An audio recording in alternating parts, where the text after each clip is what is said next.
Praise the Lord everyone. परमेश्वर की presence में आप सबका स्वागत करती हूँ और आज हम परमेश्वर के वचन में से सीखने जा रहे हैं कि हम परमेश्वर को क्या देते हैं। परमेश्वर ने आज तक हमें इतना कुछ दिया, पर हम क्या परमेश्वर को दे रहे हैं। कई बार ऐसा होता है कि हमारे मसीह भाई और बहन बहुत कॉम्प्रोमाइज़ करते हैं और जितना कम हो सके हम उतना ही देते हैं, चाहे हमारे पास बहुत ज़्यादा भी हो।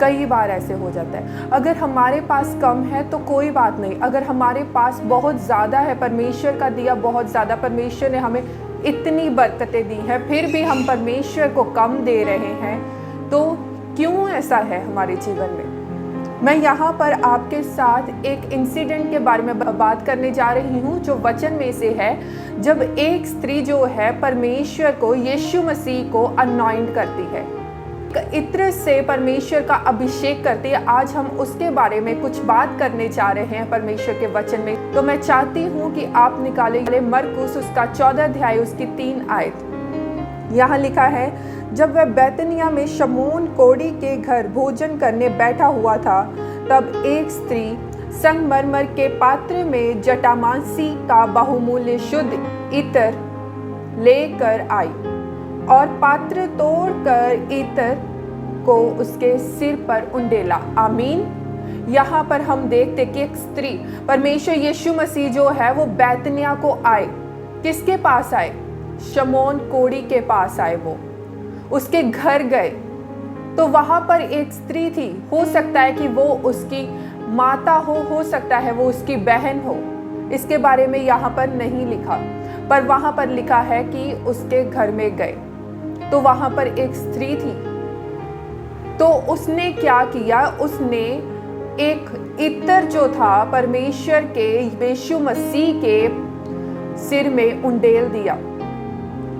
देखिए क्या प्रेम है। यहाँ पर वचन में लिखा है कि वो 300 दिनार का था। वो बहुत महंगा, वो बहुत ज्यादा कॉस्टली था, पर फिर भी उसने ये नहीं सोचा कि मैं क्या दे रही हूँ। वो ऐसे भी तो कर सकती थी कि जब यीशु मसीह उसके घर में गए थे, वो ऐसे भी कर सकती थी कि वो सिर्फ यीशु मसीह को खाना खिलाती। हो सकता है वो अच्छे से उसको, मतलब घर में उसकी हॉस्पिटैलिटी अच्छे से करती, पर क्या हुआ? उसने सबसे महंगी चीज यीशु मसीह को दे दी। उसने बहुमूल्य इत्र जो था वो परमेश्वर यीशु मसीह के सिर पर उंडेल दिया। क्यों किया उसने? जब उसके घर में यीशु मसीह एंटर कर गए, उसने अपनी सभी प्रायोरिटी जो थी, अपना पैसा जो था उसने खर्च किया। हो सकता है कि वो बहुत ज़्यादा उसके पास पैसे ना हो सकता है कि वो अमीर हो, पर सबसे अगर वो अमीर थी तो उसने फिर भी अपने सबसे ज़्यादा में से सबसे ज़्यादा दिया। अगर वो, हो सकता है कि अगर वो गरीब है तो उसने, हो सकता है कि पैसे जोड़ कर उसको लिया हो। कुछ भी हो सकता है, कोई भी इसमें हम पॉसिबिलिटी देख सकते हैं, क्योंकि जब कोई इतनी महंगी चीज़ अपने पास रखता है तो उसका कोई शौक होता है, उसकी कोई ना कोई आशा होती है उसके पास। वो हो सकता है कि वो बहुत ज़्यादा प्रेम करती हो कि इत्र को इकट्ठा करना, इत्र को इकट्ठा करना, महंगे महंगे इत्र।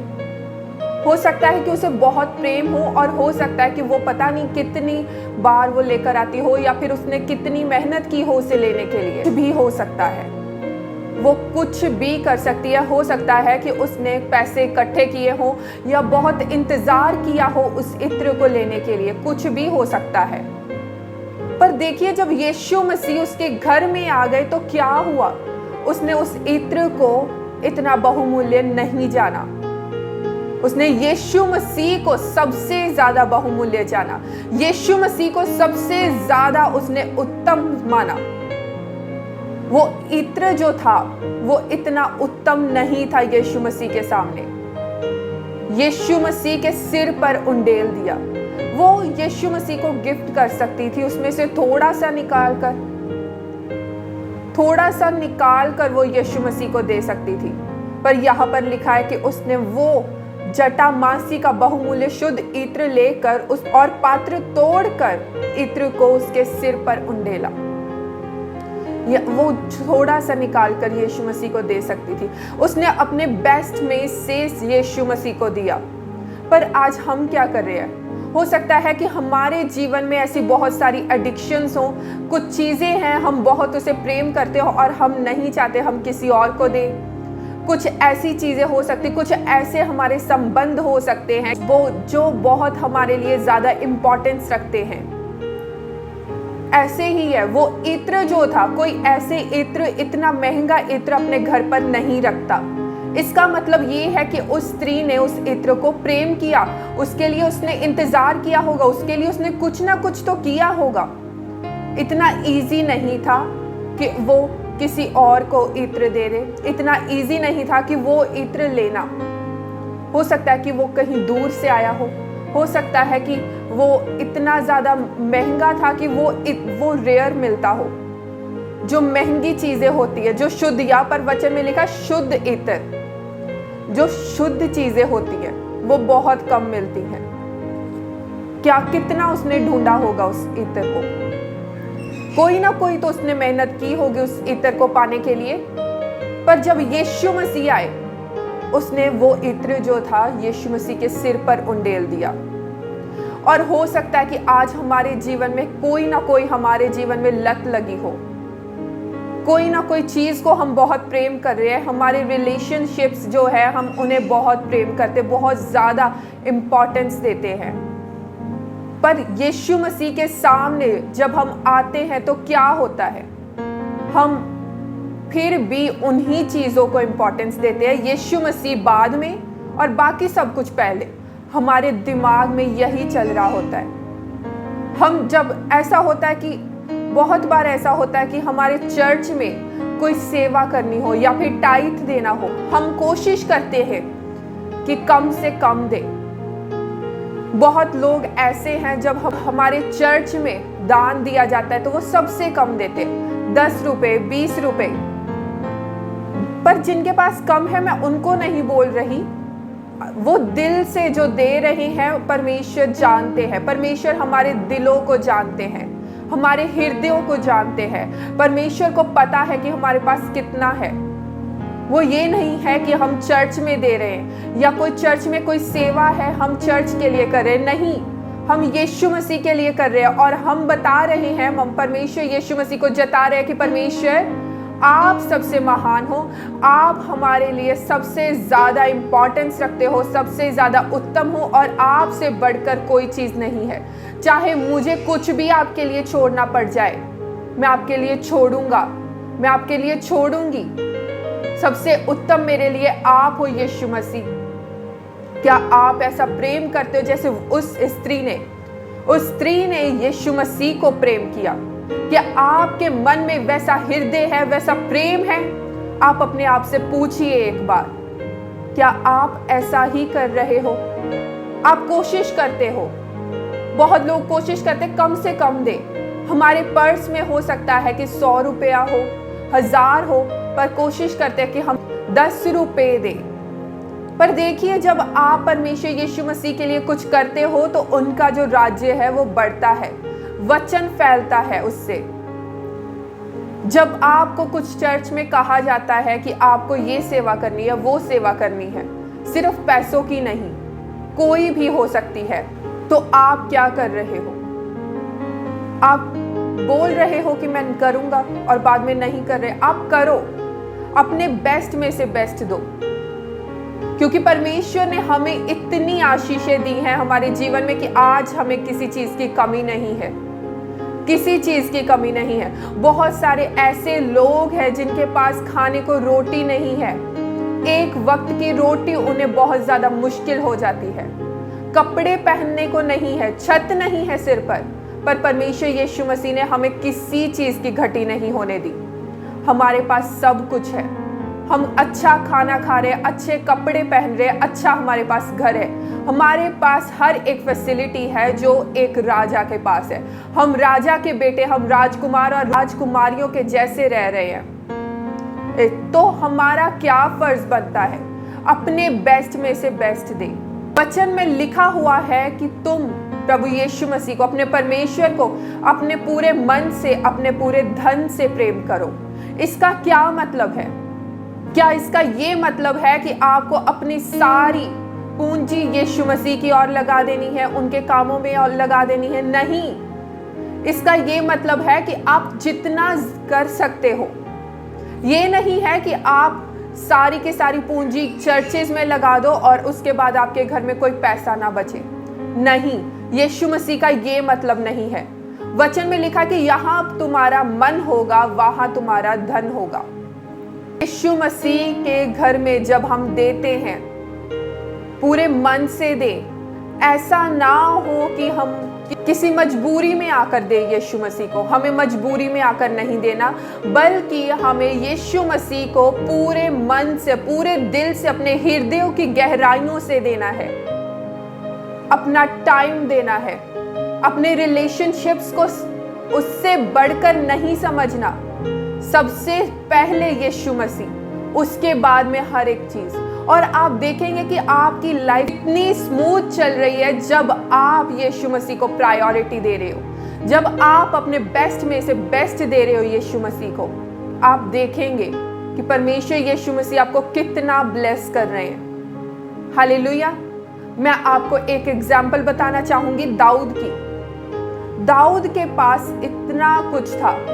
दाऊद एक राजा था, पूरे इज़राइल का राजा। इज़राइल की इतनी ज्यादा पॉपुलेशन थी कि वो गिनती में नहीं आती थी।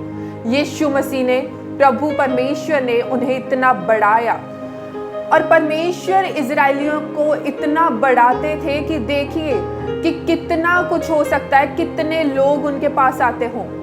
आजकल के मिनिस्टर्स जो हैं वो बोलते हैं हमारे पास वक्त नहीं है, हमारे पास फैमिली को देने के लिए वक्त नहीं है। उनके पास इतने ज़्यादा मीटिंग्स होती है, इतने ज़्यादा सिग्नेचर्स करने होते हैं, उनके पास कोई ना कोई चला रहता है। पर ऐसा ही हो सकता है, आजकल सब कुछ एडवांस्ड हो चुका है, आजकल सब कुछ टेक्नोलॉजी पर है, पर उस वक्त कोई टेक्नोलॉजी नहीं थी, उस वक्त कुछ भी एडवांस्ड नहीं था। राजे को खुद सब कुछ देखना पड़ता था। उसके पास इंफॉर्मेशन आती थी, पर उसके बाद में उसको खुद को देखना पड़ता था सब कुछ। पर वचन में लिखा, भजन संहिता में लिखा है राजा दाऊद ने कि मैं दिन में 7 बार प्रार्थना करता हूं। देखिए 7 बार। जो मुस्लिम लोग हैं वो दिन में 5 बार करते हैं, पर वो एक यहूदी 7 बार, और ऊपर से राजा, कोई ऐसा कोई मामूली मनुष्य भी नहीं होगा जो इतनी बार प्रार्थना करता हो। 5 बार भी नहीं होती होगी, वो 7 बार प्रार्थना कर रहा है। परमेश्वर ने उसे बेस्ट दिया, सब कुछ दिया, अच्छा राज्य दिया, हर एक चीज उसके पास थी, और उसने भी अपने परमेश्वर के साथ वो भी वफादार रहा। उसने बेस्ट दिया, अपना बेस्ट टाइम दिया। ने ये दिखाया कि परमेश्वर आपसे बढ़कर ये कुछ भी नहीं है, आपसे बढ़कर और कुछ भी नहीं है, सिर्फ और सिर्फ आप हो, और सबसे पहले मेरा वक्त जो है आपको मैं दूंगा। पर आजकल हम यीशु मसीह को वक्त नहीं दे रहे, परमेश्वर को वक्त नहीं दे रहे, क्योंकि हम बिजी हैं अपने कामों में, हम बिजी हैं अपने रिलेशनशिप्स में, हम बिजी हैं अपनी पढ़ाई में। पर परमेश्वर चाहते हैं कि आप अपने बेस्ट में से बेस्ट दो। तो जब आप अपने बेस्ट में से बेस्ट दोगे तो आपकी लाइफ और भी बेस्ट हो जाएगी, और भी परफेक्ट होगी, और भी स्मूथ चलेगी। जितनी भी आपकी लाइफ में मुश्किलें आ रही हैं वो अपने आप सॉल्व होती जाएंगी। वो परमेश्वर, हमारे यीशु मसीह, प्रभु यीशु मसीह हमारी प्रॉब्लम्स को सॉल्व करेगा। अब्राहम के पास कौन सी संतान थी? उसके पास संतान नहीं थी, उसके पास सिर्फ कम ही था, एक ही बेटा था उसके पास घटी ही थी, उसके पास इतने बच्चे नहीं थे। उस वक्त पर हो सकता है कि बहुत लोगों के बहुत सारे बच्चे होते हों, 2 तो होते होंगे, 4 होते होंगे, और पहले के समय बहुत बच्चे होते थे। पर अब्राहम के पास एक भी बेटा नहीं था, एक भी बच्चा नहीं था, उसके पास सिर्फ एक ही बेटा था। वो भी जब वो बुढ़ापे में आया तब हुआ वो बेटा। तो कितना प्रेम होगा उसके अंदर, कितनी ज्यादा उसके अंदर उसके लिए फीलिंग्स, वो इमोशंस होंगे, आप खुद सोचिए। पर उसने अपने कम में से, उसके पास कम ही था, कम में से परमेश्वर को बलिदान कर दिया। उसने दिखाया कि नहीं परमेश्वर, मेरी प्रायोरिटी आप हो, आपसे बढ़कर कुछ नहीं। अगर आप मुझे बेटा दे सकते हो तो आप मुझे कुछ भी दे सकते हो, को सब कुछ अपना दे दूंगा, चाहे कुछ भी हो, मैं वफादार कहलाऊंगा। वो ऐसा था, अपने कम में से कम दिया, अपने कम में से उसने बहुत ज्यादा दे दिया। और आज देखिए दुनिया में उसकी संतान कितनी बढ़ चुकी है। और जब हम अपने कम में से सब कुछ दे देते हैं तो परमेश्वर हमें उससे दुगना हमें ब्लेस करते हैं, दुगना तिगना और 100 गुना हमें ब्लेस कर देते हैं। आज हमें जरूरत है ये सोचने की कि हम यीशु मसीह को क्या दे रहे हैं। क्या वो वक्त जो हमें देना चाहिए वो हम दे रहे हैं, या फिर ऐसे ही अपना वक्त जो है खराब कर रहे हैं, ऐसे ही वो गुजरता जा रहा है। नहीं, अपने कम में से सबसे बेस्ट दो, क्योंकि वचन में लिखा है कि जिसके पास कम है उसके पास कोई घटी नहीं होगी, जिसके पास ज्यादा है, बहुत है, उसके पास कुछ भी नहीं बढ़ा। तो जरूरी है कि आप अपने कम में से सबसे ज्यादा दो। जब आप दोगे तो आप देखोगे कि आने वाले दिनों में आप कितने ब्लेस हो रहे हो और कैसे अचंभित तरीकों से आपको यीशु मसीह, प्रभु यीशु मसीह ब्लेस कर रहे हैं। तो मैं विश्वास करती हूँ कि ये वचन में से आपको जरूर आशीष मिली है, आप इस वचनों से जरूर आशीषित हुए हैं। आमीन। परमेश्वर आपको आशीष दे। आमीन।